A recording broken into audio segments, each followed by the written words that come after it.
فقیر ہوں تمہارا سرکار غوث اعظم نصر کرم تمہارا سب کا کوئی نہ کوئی آسرا ہے سرکار غوث پاک اس دنیا میں سب کا کوئی نہ کوئی آسرا ہے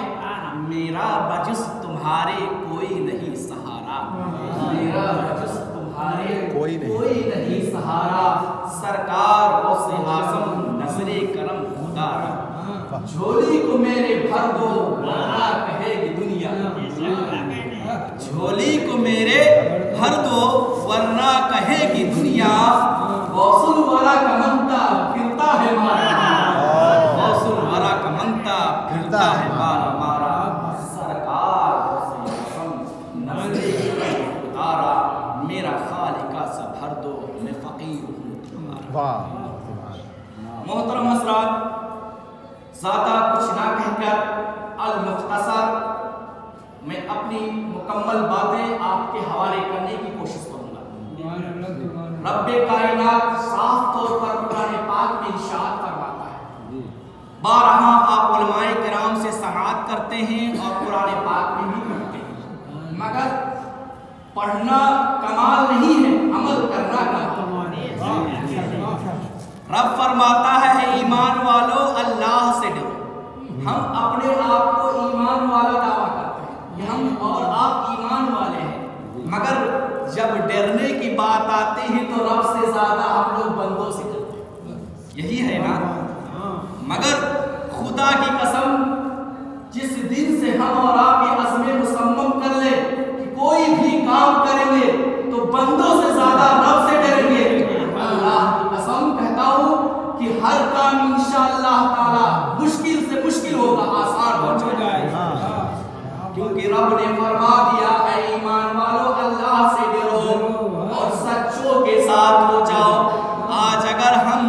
سچوں کا دامن پکڑ لیتے ہیں علماء کی صحبت میں بیٹھنے کی کوشش کرتے ہیں تو ہمارے جاننے والے مذاق اڑاتے ہیں وہ دیکھو مولانا کے ساتھ بیٹھ رہے حافظ صاحب کے ساتھ گھوم رہے اگر وہی بندہ کسی جھوٹے مکار کی صحبت اختیار کر لے جو راتوں دن اس کا پیشہ ہو جھوٹ بولنا اور وہ راتوں دن اپنے جھوٹ میں خوشحال رہتا ہو مگن رہتا ہو کہ میں وفلا کو چوتیا بنا کر کامیاب ہو گیا تو لوگ کہیں گے تمہاری پکڑ بہت اچھی ہے تمہاری پکڑ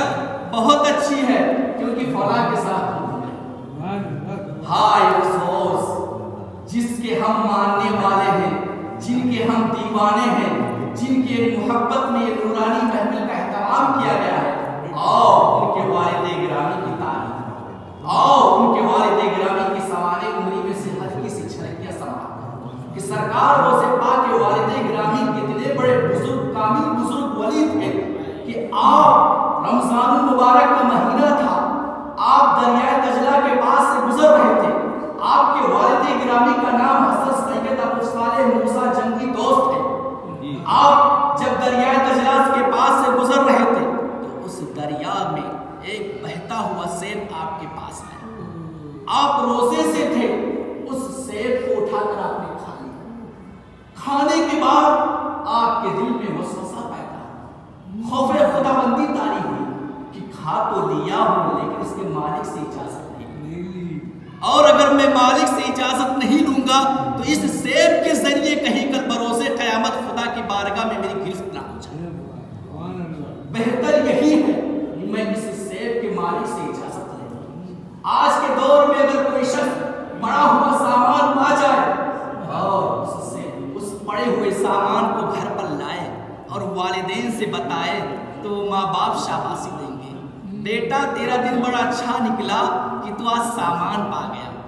ماں باپ تربیت نہیں دیں گے ماں باپ نصیحت نہیں دیں گے لال یہ سامان جس کا ہوگا اس کو ثبوت معلوم کر لو کیونکہ اس کو تکلیف ہو رہی ہوگی وہ پریشان ہوگا یا جہاں سے پائے وہیں جا کر رکھ دو وہاں پر عام اعلان کر دو جس کا سامان ہو وہ لے لے لیکن ماں باپ اس کو شاباشی دے کر اور اسے حوصلہ افزائی کریں گے قربان جاؤ وہی بچہ جب سامان پاتا ہے یا کوئی شخص سامان پاتا ہے لوگ جب اس کی شاباشی دیتے ہیں جب وہ بگڑ جاتا ہے غلط راستہ اپنا لیتا ہے تو والدین پریشان ہو جاتے ہیں